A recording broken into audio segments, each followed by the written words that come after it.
যে বিহারে যদি কোনো বাঙালি শ্রমিকদের অত্যাচার হয়, বিহারে আমাদের পশ্চিমবাংলা থেকে প্রায় 1 লক্ষ মানুষ কম বেশি আছে, বিহার থেকে প্রায় 10 লক্ষ মানুষ আমাদের পশ্চিমবাংলাতে কাজ করছে, খাচ্ছে দাচ্ছে, কোনো অসুবিধা নেই।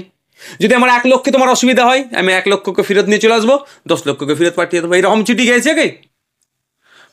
অন্য রাজ্যে উড়িষ্যাতে দেবাশিস দাস বাংলায় কথা বলার জন্য বাংলাদেশি, মহারাষ্ট্রে ওই মতুয়া পরিবারের 6 জন বাংলা কথা বলার জন্য বাংলাদেশি, আর পশ্চিম বাংলায় কথা বলা মুসলমানগুলো এখন ওনাদের চোখে হচ্ছে কি রোহিঙ্গা। আজকে তৃণমূলের ঘুম ভেঙেছে, আজকে অনেক রাজনৈতিক দলের ঘুম ভেঙেছে। ওনার নিজের নিদানি ভাঙলেন, উনি বললেন দিল্লির বিষয় দিল্লি থেকে আন্দোলন করুন। তাহলে উড়িষ্যায় বাঙালি শ্রমিকদের উপর আক্রমণ হচ্ছে, ওটা উড়িষ্যাতে গিয়ে কোনো আন্দোলন করা দরকার। হরিয়ানাতে বাঙালি শ্রমিক সাবির মল্লিককে হত্যা করা হলো, তাহলে হরিয়ানাতে গিয়ে আন্দোলন করা দরকার। মহারাষ্ট্রে বাংলা বলার জন্য আক্রমণের শিকার হতে হচ্ছে, বাংলাদেশি বলছে।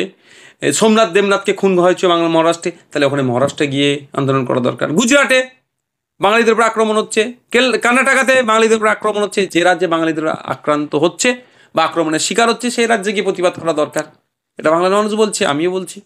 বক্তব্য নির্দিষ্টভাবে যে রাজ্য সরকারকে দায়িত্ব নিতে হবে, বাংলায় কথা বলার জন্য যারা আক্রান্ত হচ্ছে বা পরিযায়ী শ্রমিকদের উপর যে আক্রান্ত হচ্ছে, এগুলো বন্ধ করতে হবে। রাজ্য সরকারই পারবে এগুলো বন্ধ করতে, কারণ যুক্তরাষ্ট্রীয় পরিকাঠামো। আমাদের রাজ্য সরকার ওই রাজ্য সরকারের সাথে যোগাযোগ করে একদম কঠিনভাবে মেসেজ দেওয়া, বার্তা দেওয়া যে এগুলো বন্ধ করতে হবে। আর যদি না বন্ধ করে, নিশ্চিতভাবে আমার রাজ্যের মানুষের উপর আঘাত দিয়ে মানে রাজ্যের উপর আঘাত দিচ্ছে। যে রাজ্যে সংঘাত দমনের জন্য, নিরসনের জন্য আর্টিকেল 131 সংবিধানের অনুচ্ছেদ 131 দিয়ে সুপ্রিম কোর্টে মামলা করলে আর একটা বন্ধ করার রাস্তা হচ্ছে, আমি যদি উদাহরণ দিয়ে বলি আপনি সহজে বুঝবেন। আমাদের রাজ্যে 3 লক্ষ উড়িয়া মানুষ আছে, কাজ করছে। আর আমাদের রাজ্যের মানুষ বাঙালি অসমে উড়িষ্যাতে আছে 30,000। যদি আমাদের রাজ্যের আমাদের রাজ্যে 30,000 ওরা সহ্য করতে পারছে না, বাঙালি বলে হ্যান করে বান করে মারধর করছে, ডিটেন করছে।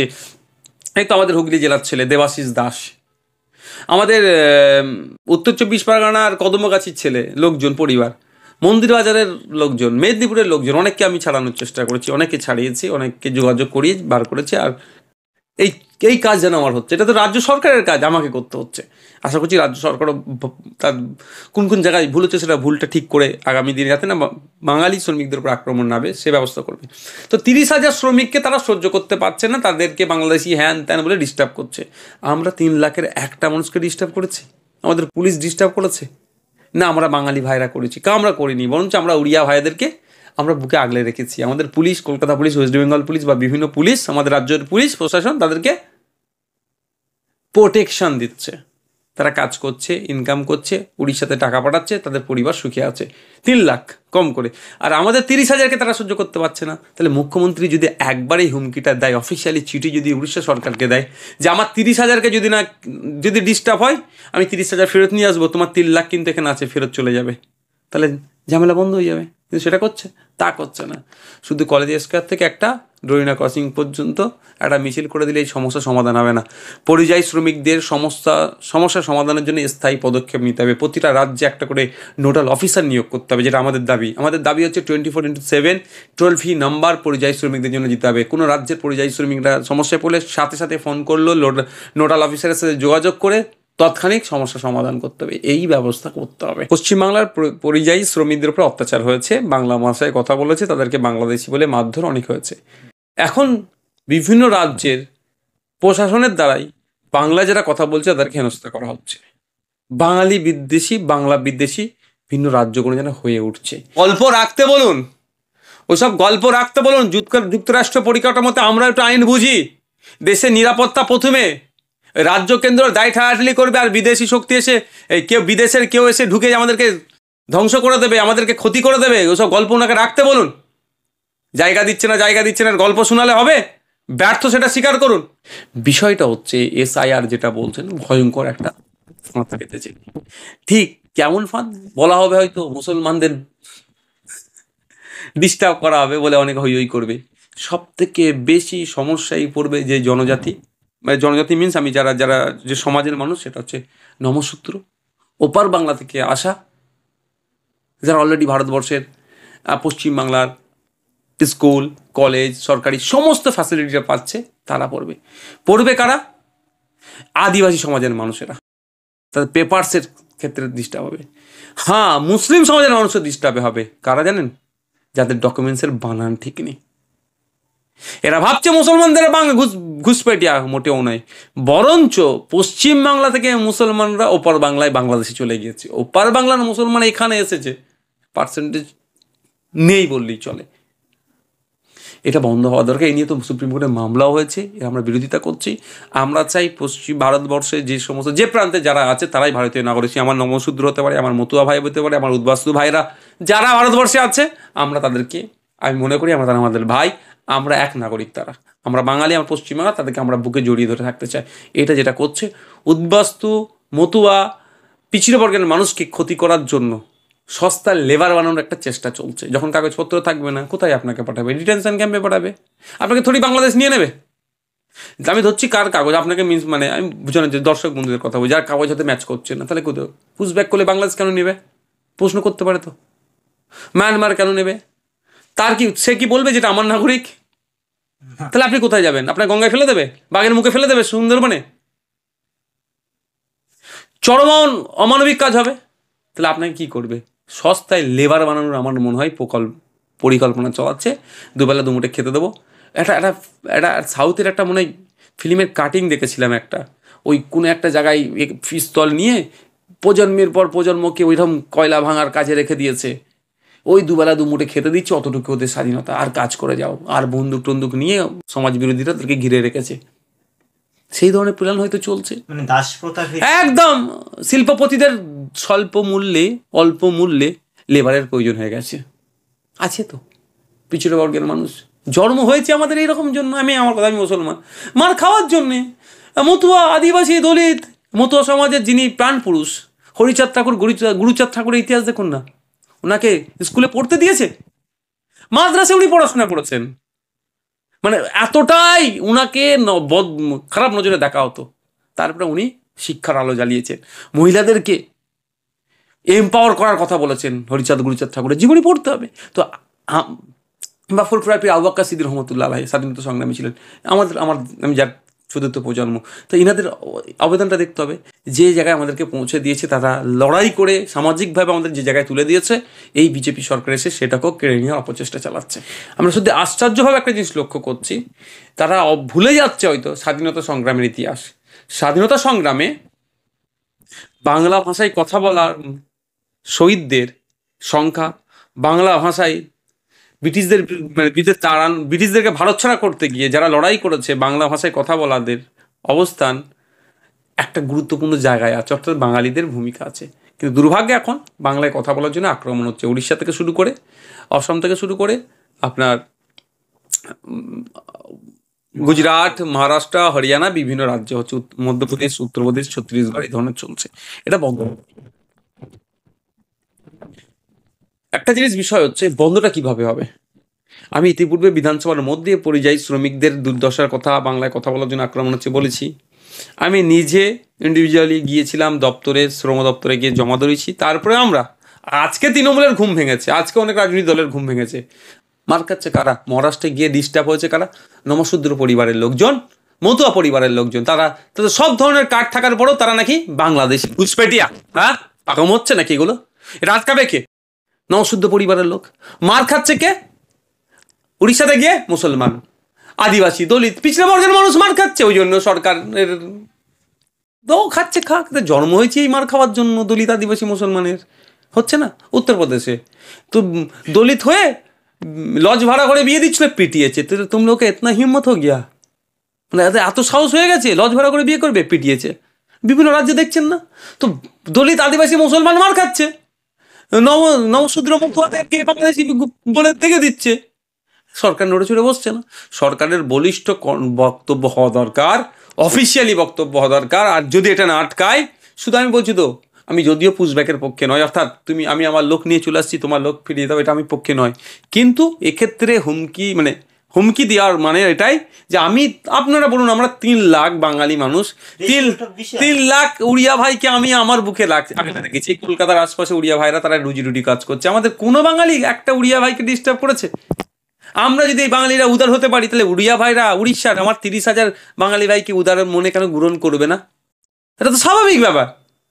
আর গল্প শোনাচ্ছে শুভেন্দু অধিকারী, কাশ্মীরে কাজে যাবে না, ওকে ঘুরতে যাবে না, এই গল্প শোনাচ্ছে। আর পাশের পার্শ্ববর্তী রাজ্য বিজেপি পরিচালিত, তারা বাঙালিদেরকে পিটিয়ে লাল করে দিচ্ছে, বাংলাদেশি বলে দেখে দিচ্ছে, তখন শুভেন্দু বাবু আর কথা বলছে না।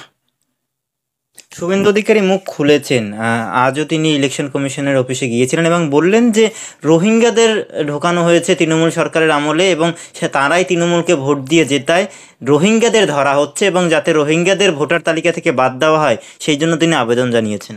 রোহিঙ্গারা কিভাবে আসলো? তার কথা অনুযায়ী যদি রোহিঙ্গাদেরকে ভোটার হিসাবে করা হচ্ছে, কোথা থেকে আসলো? যে এখান থেকে আসবে, সে ভারতের নয়, তারা নিশ্চিত হবে মায়ানমার থেকে এসেছে। তো তারা যেভাবেই আসবে, তাদেরকে বহিরাগত কেউ আমার দেশে যদি ঢুকতে চায়, অবৈধ অনুপ্রবেশ আমাদের দেশে, অবৈধ মানে অনুপ্রবেশ অবৈধ ওইভাবে উইদাউট পেপারস, তাহলে ওরা যদি ঢোকে, এদের প্রথম আটকানোর দায়িত্ব কার? তার যুক্তিও দিয়েছেন, বলছেন যে জায়গা দিচ্ছে না। ওসব গল্প রাখতে বলুন, ওসব গল্প রাখতে বলুন। যুক্তরাষ্ট্র পরিকাঠামোতে আমরা একটু আইন বুঝি। দেশের নিরাপত্তা প্রথমে, রাজ্য কেন্দ্র দায় ঠাড়াঠাড়ি করবে, আর বিদেশি শক্তি এসে বিদেশের কেউ এসে ঢুকে আমাদেরকে ধ্বংস করে দেবে, আমাদেরকে ক্ষতি করে দেবে। ওসব গল্প ওনাকে রাখতে বলুন। জায়গা দিচ্ছে না, জায়গা দিচ্ছে না গল্প শোনালে হবে? ব্যর্থ সেটা স্বীকার করুন। অন্য রাজ্যে উড়িষ্যাতে দেবাশিস দাস বাংলায় কথা বলার জন্য বাংলাদেশি, মহারাষ্ট্রে ওই মতুয়া পরিবারের 6 জন বাংলা কথা বলার জন্য বাংলাদেশি, আর পশ্চিম বাংলায় কথা বলা মুসলমানগুলো এখন ওনাদের চোখে হচ্ছে কি রোহিঙ্গা। গল্প ওনাদের শোনাতে বারণ করুন। এখন ওনাদের কথা কেউ দিচ্ছে না। ধর্মীয় জিগির তুলতে হবে, ধর্মীয় বিভাজন করে যদি ক্ষমতায় আসতে পারে, এই জন্য তৎপর হয়ে বসেছে শুভেন্দু অধিকারী মহাশয়। আর মমতা ব্যানার্জি মহাশয় দেখছে যে মাইগ্রেন্ট লেবাররা রাজ্য সরকারের দ্বিচারিতা ধরে ফেলছে, সেই জন্য মমতা ব্যানার্জি তার টিমকে দলবলকে নিয়ে একটা র্যালি করে দিই। হ্যাঁ, র্যালি রাজনৈতিকভাবে তিনি করছেন, এর আমি বিপক্ষে নয়, কিন্তু তারা তো সিটে বসে আছে। ওই তিনি যে চেয়ারটায় বসে আছে, চিফ মিনিস্টারের চেয়ার, সেই চেয়ারটার তো যথাযথ যদি মানে ইস্তেমাল করা হয়, ব্যবহার করা হয়, তাহলে আমি আশা করব যে আমাদের পরিযায়ী শ্রমিক যারা আছেন, যারা মাইগ্রেন্ট লেবার, তাদের উপর অত্যাচার অনেকটাই বন্ধ হবে। আপনারা যখন ওয়াকআপ নিয়ে আন্দোলন করছিলেন তখন মমতা বন্দ্যোপাধ্যায় বলেছিলেন, তৃণমূল কংগ্রেস বলেছিল দিল্লিতে গিয়ে আন্দোলন করো, কারণ এটা ওখানকার, এখানে হচ্ছে না। এই যে বাঙালি পরিযায়ী শ্রমিকদের আক্রমণ করা হচ্ছে, এটা তো বাংলায় আক্রমণ করা হচ্ছে না, বাঙালিদের ভিন রাজ্যে হচ্ছে। তাহলে কি আপনি এখন মমতা বন্দ্যোপাধ্যায়কে বলবেন যে দিল্লি গিয়ে, উড়িষ্যায় গিয়ে, মহারাষ্ট্রে গিয়ে আন্দোলন করুন? আপনি ইতিমধ্যে আমি বলে দিয়েছি, আমি আবার রিপিট করছি আপনার চ্যানেলের মাধ্যমে দর্শক বন্ধুদের বলবো, কেন্দ্র সরকারের নিয়ে আসা ওয়াকফ সংশোধনী আইন 2025-এর যখন আমরা বিরোধিতা করছিলাম, রাজ্যের সংখ্যাগুরু সংখ্যালঘু সবাই মানুষেরা, যে শুধুমাত্র একটা ধর্মীয় সম্প্রদায়কে কোণঠাসা নয়, সংবিধানের একাধিক আর্টিকেলের ওপরে আঘাত দিচ্ছে, সুতরাং এই আইনকে প্রত্যাহার করতে হবে। শুধু সংখ্যার জোরে লোকসভার 2টো কক্ষে তারা বিলকে আইনে পরিণত করেছে। চ্যালেঞ্জ আমরাও করেছি, সুপ্রিম কোর্টে মামলা হচ্ছে, জাজমেন্ট হোল্ডে আছে, আশা করছি জাজমেন্ট আসবে এই আইনের বিপক্ষে। এমন অবস্থায় যখন রাজ্যে প্রতিবাদ হয়, মুর্শিদাবাদের শামসেরগঞ্জে একটা কাঙ্ক্ষিত যে ঘটনা নয়, এটা ঘটেছে, সেটা আমরা চরম বিরোধিতা করেছি। রাজ্য সরকারের ব্যর্থতা, সেটাও বলেছে, ওখানে হিন্দু মুসলমান সবাই ক্ষতিগ্রস্ত হয়েছে। তবে হ্যাঁ, এটা অস্বীকার কেউ করতে পারবে না, যখনকার জনসংখ্যার অনুপাতে মানুষ ক্ষতিগ্রস্ত হয়েছে, একদম অস্বীকার, আমি অন ক্যামেরা বলছি। কিন্তু এটা হওয়া উচিত ছিল না, এটাকে কন্ট্রোল করতে পারতো রাজ্য প্রশাসন যদি তৎপর হতো। তো ওই ঘটনাকে সামনে রেখে অনেকে অনেক কিছু বললেও রাজ্যের বিভিন্ন জায়গায় ওয়াকফ সংশোধনী আইনের বিরুদ্ধে প্রতিবাদ সভা হচ্ছে, আমরা প্রায় করে যাচ্ছি। কোনো জায়গায় হিংসা বিদ্বেষ নেই। তো তা একটা ঘটনা ঘটেছে, ঘটনাটা ঘটা উচিত ছিল না, ঘটনাটা আটকাতে পারতো যদি রাজ্য প্রশাসন তৎপরতা দেখাতো। তৎপরতা দেখায়নি বলে এই ঘটনা ঘটেছে। এই ঘটনাতে সাধারণ মানুষ, হিন্দু মুসলমান নির্বিশেষে ক্ষতিগ্রস্ত হলো। এখন আসা যাক, তার কয়েক দিন পরে মমতা ব্যানার্জি মহাশয় ঘোষণা করলেন মুর্শিদাবাদে গিয়ে যে ওয়াকফ আন্দোলন নিয়ে কেউ গুলোগুলি করবেন না, কেউ যদি গুলোগুলি করে আমার থেকে বড় শত্রু কেউ হবে না। তারপরে তিনি নিদান দিলেন, এটা দিল্লির ব্যাপার, দিল্লিতে গিয়ে আপনি প্রতিবাদ করতে পারেন। তাহলে মমতা ব্যানার্জির নিদান তিনি নিজেই ভাঙলেন। তিনি যে নির্দেশনা দিলেন, যদি আমি নির্দেশনা মানব না, উনি রাজা, আমরা প্রজা নয়, আমরা সবাই ভারতবর্ষের এই রাজার দেশে আমরা সকলেই রাজা, আমরা 5 বছরের জন্য কাউকে দায়িত্ব দিই ভোটাররা, এর থেকে বাইরে উনি উঁচুতে কিছু নয়। সেবার পদ হিসাবে আমরা লিখি এটাকে মুখ্যমন্ত্রী, এটাকে পুলিশ মন্ত্রী, এটাকে ট্রান্সপোর্ট মিনিস্টার, এগুলো একটা পদ, অলংকার, আর কিছু নয়। সবাই আমরা ভোটার, এক পাওয়ারফুল, আমাদের এক পাওয়ারের সবার ভোটারদের। যাক, উনার নিজের নিদানি ভাঙলেন, উনি বললেন দিল্লির বিষয়ে দিল্লি থেকে আন্দোলন করুন। তাহলে উড়িষ্যায় বাঙালি শ্রমিকদের উপর আক্রমণ হচ্ছে, ওটা উড়িষ্যাতে গিয়ে কোনো আন্দোলন করা দরকার। হরিয়ানাতে বাঙালি শ্রমিক সাবির মল্লিককে হত্যা করা হলো, তাহলে হরিয়ানাতে গিয়ে আন্দোলন করা দরকার। মহারাষ্ট্রে বাংলা বলার জন্য আক্রমণের শিকার হতে হচ্ছে, বাংলাদেশি বলছে। সোমনাথ দেবনাথকে খুন হয়েছে মহারাষ্ট্রে, তাহলে ওখানে মহারাষ্ট্রে গিয়ে আন্দোলন করা দরকার। গুজরাটে বাঙালিদের উপর আক্রমণ হচ্ছে, কর্ণাটকাতে বাঙালিদের উপর আক্রমণ হচ্ছে, যে রাজ্যে বাঙালিদের আক্রান্ত হচ্ছে বা আক্রমণের শিকার হচ্ছে সেই রাজ্যে গিয়ে প্রতিবাদ করা দরকার। এটা বাংলার মানুষ বলছে, আমিও বলছি। একটা শেষ প্রশ্ন, আপনি মতুয়াদের কথাও বললেন, মতুয়াদের মধ্যে একজন সাংসদ রয়েছেন যিনি কেন্দ্রীয় প্রতিমন্ত্রী শান্তনু ঠাকুর, এই বিষয়ে তার পদক্ষেপ বা তার প্রতিক্রিয়া সেই অর্থে দেখা যায়নি, মানে তিনি রাস্তায় নামছেন, আন্দোলন করছেন বা কথা বলছেন সেটা দেখা যায়নি। এক আর 2 নম্বর বিষয় হচ্ছে আগস্ট মাস থেকেই এসআইআর করা হবে, রিভিশন করা হবে ভোটার লিস্টের। অনেকেই আশঙ্কা করছেন বহু মানুষ, বিশেষ করে উদ্বাস্তু বাঙালি হিন্দু বাংলাদেশ থেকে যারা এসেছেন তারাও বাদ পড়তে পারেন। অনেক সাধারণ প্রান্তিক সমাজের মানুষ যাদের কাছে ডকুমেন্ট নেই, যাদের কাছে কাগজপত্র নেই, তারাও বাদ পড়তে পারেন। এই দুটি বিষয়ে আপনি কি বলবেন?